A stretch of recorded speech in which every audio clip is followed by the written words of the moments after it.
murakoze cyane. Jewe sanzwe nitwa Emerimana Ramazani, nkabasanzwe n'icegera c'umukuru w'ishirahamwe Imboneza.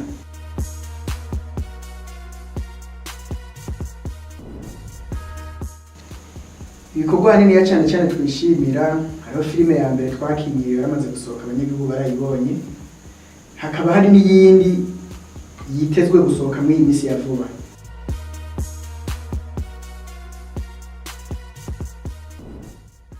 Yego na cyane cyane turafise ibindi bikorwa dukora nko gutangaza imirimo y'abantu bivanye n'ico umuntu aba akora, barashobora kutwitura tukatangaza ibikorwa vyabo.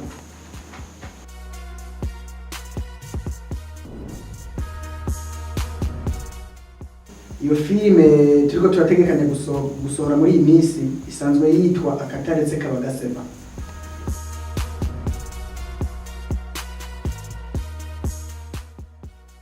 Iyi filime ikurikira y'ubwa mbere yasohotse irafise ubudasa buniniya cane n'irya ya mbere abanyagihugu bamaze kubona, kuko ica mbere co yabaye filime twakinye ifise igice ca mbere n'ica kabiri n'ica gatatu, kandi n'uburyo twakoresheje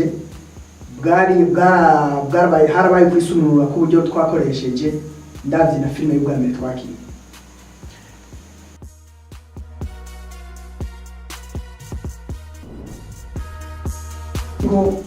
Abantu baritabiriye ibikorwa vyacu, baritavye akamo kabisa, kubera ndiko ndaraba batera baza ku bwinshi.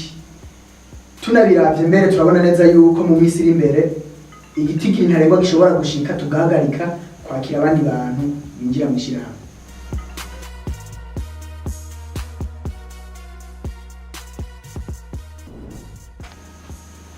Akamo notera abandi nuko ababona bifuza kuduhambya bonyara agasaba akanyaruka, kuko ibikorwa ndabona vyuma yuko ibikorwa ari vyiza, ibikorwa ni vyiza cane.